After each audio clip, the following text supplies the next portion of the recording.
Você já se perguntou se a língua que falamos pode, de alguma forma, determinar a maneira como pensamos? Imagine um universo em que as palavras não são apenas ferramentas para descrever o mundo, mas os próprios tijolos que constroem a nossa realidade. A hipótese Sapir-Whorf, um dos conceitos mais fascinantes e controversos da linguística e da filosofia, sugere exatamente isso, que a linguagem molda o pensamento humano. Visualize uma mente presa ou liberta por suas palavras. Será que nossas escolhas de palavras nos limitam ou expandem a percepção do mundo? O que torna essa ideia tão intrigante é que ela propõe uma inversão do senso comum. Geralmente, pensamos na linguagem como uma ferramenta para expressar pensamentos, algo que vem depois das ideias. Mas e se Sapir e Whorf estiverem certos? E se, ao invés de usarmos a língua para dar uma forma ao que pensamos, é a língua que molda o próprio ato de pensar?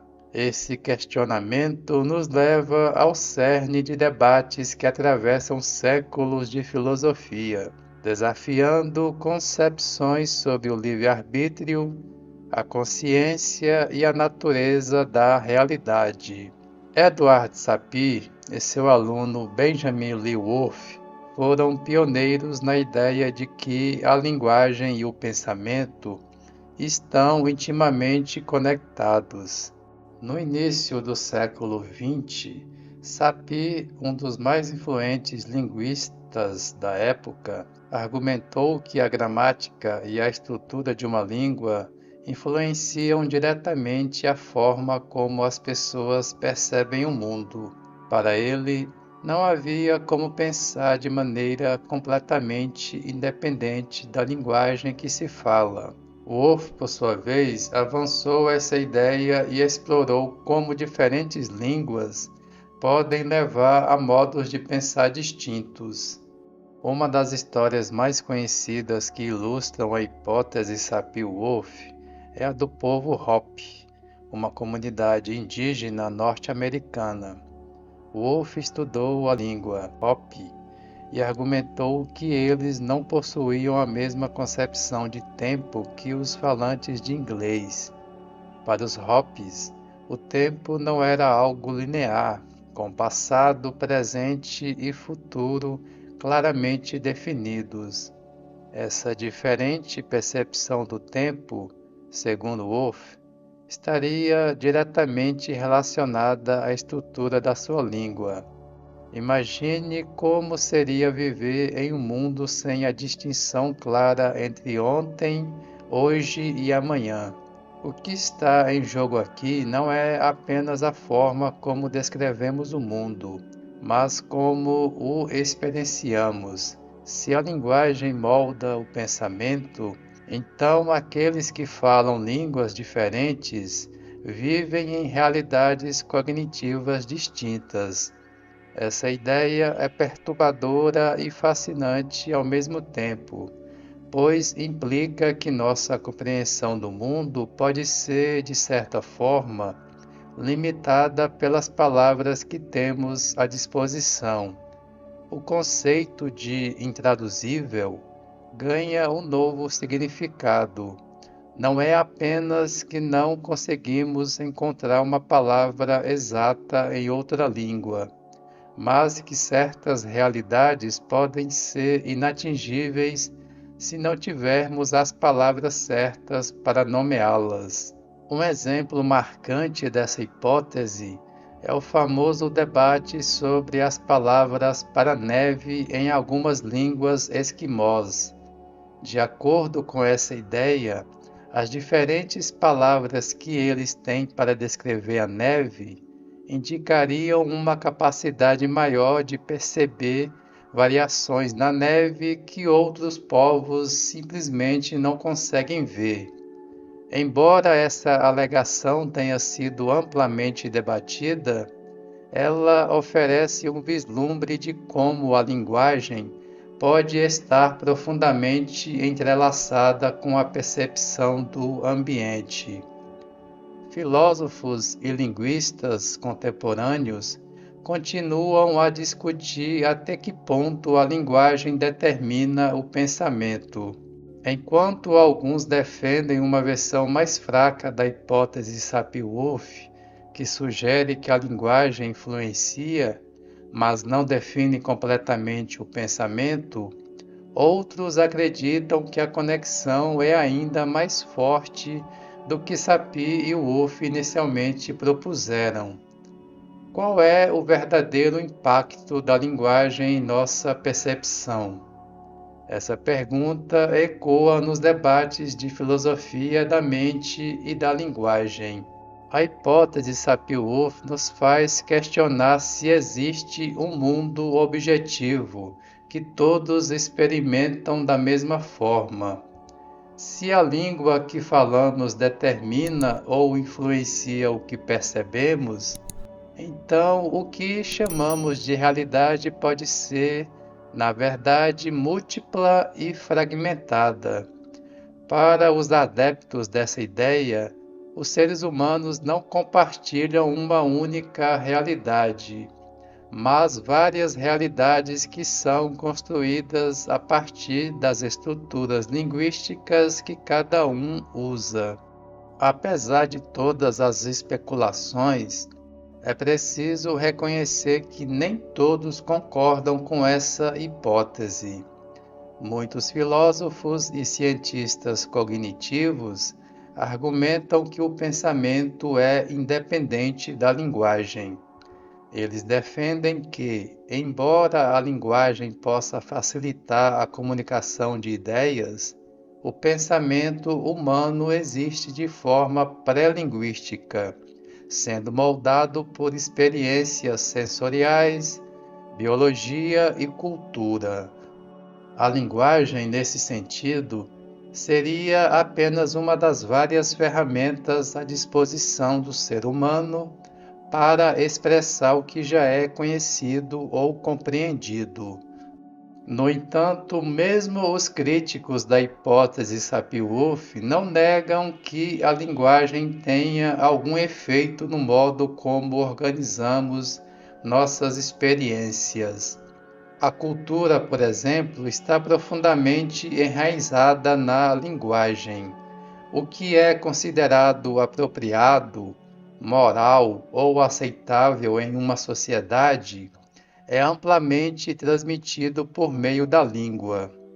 Assim, mesmo que a linguagem não determine diretamente o pensamento, ela certamente desempenha um papel fundamental na formação de valores, normas e costumes. As diferentes percepções de cores em línguas ao redor do mundo são um exemplo fascinante de como a linguagem pode influenciar a percepção. Em algumas culturas, existem mais palavras para descrever variações de cores do que em outras. Isso significa que pessoas que falam essas línguas conseguem distinguir mais variações ou que as percebem de maneira mais refinada? Embora esse seja um exemplo simples, ele ilustra como a nossa visão do mundo pode ser profundamente mediada pelo vocabulário que temos à disposição. No campo da filosofia, essa questão se desdobra em debates sobre relativismo e universalismo. Se a linguagem influencia o pensamento, até que ponto podemos afirmar que certos valores ou ideias são universais? O relativismo cultural, por exemplo, muitas vezes encontra base na hipótese Sapir-Whorf, sugerindo que cada cultura tem seu próprio modo de pensar, inseparável da língua que fala. Isso desafia a ideia de verdades universais e levanta questões sobre como ou se podemos verdadeiramente compreender outras culturas. O impacto da linguagem também se reflete no desenvolvimento da ciência e da tecnologia. Línguas com estruturas mais complexas ou específicas podem facilitar o desenvolvimento de certos tipos de conhecimento. Pense, por exemplo, no vocabulário técnico utilizado em campos como a física ou a matemática.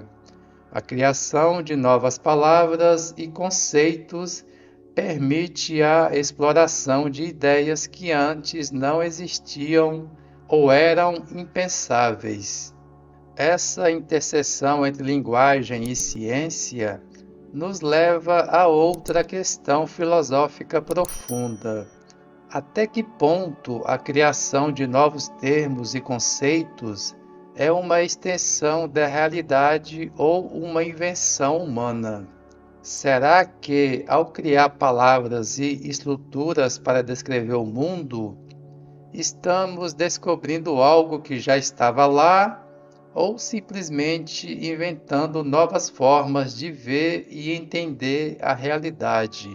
Esse dilema é central para qualquer discussão sobre linguagem e cognição. A literatura e a arte também oferecem exemplos vívidos da hipótese Sapir-Whorf. Escritores e poetas muitas vezes desafiam as limitações da linguagem, criando novas formas de expressão para capturar experiências humanas complexas. James Joyce, por exemplo, ao escrever Ulisses, brincou com a estrutura da língua inglesa para criar novos significados e sensações. Esse processo de manipulação da linguagem pode ser vista como uma tentativa de expandir os limites do pensamento. Além disso, a linguagem influencia como nos vemos e como nos posicionamos no mundo. Termos que usamos para definir a identidade, como gênero, raça e classe social, moldam nossas concepções do que é possível e aceitável em uma sociedade. A luta por termos mais inclusivos e menos preconceituosos demonstra o poder transformador da linguagem nas relações sociais.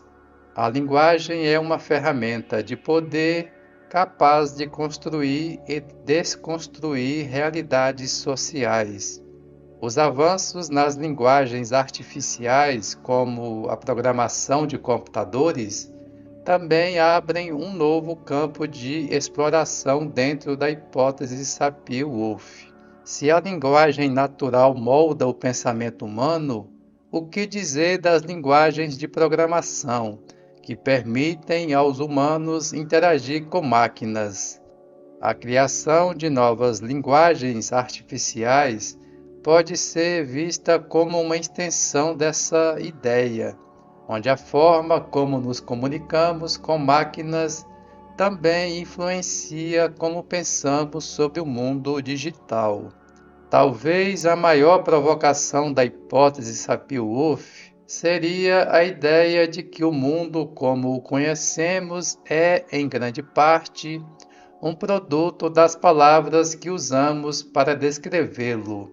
Isso nos força a refletir sobre a relação entre linguagem, poder e conhecimento. Quem controla as palavras controla a forma como vemos o mundo. Pense nas implicações políticas e sociais dessa ideia. O controle da narrativa, das palavras que usamos para descrever eventos, pode moldar as realidades de sociedades inteiras.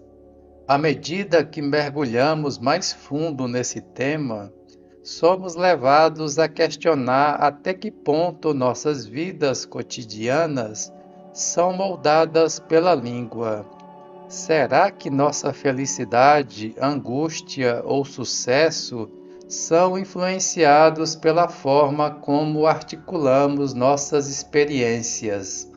Se as palavras que usamos para descrever o mundo podem, de fato, moldá-lo, talvez a linguagem seja uma das ferramentas mais poderosas que temos em mão e uma que precisamos aprender a usar com cuidado e intenção.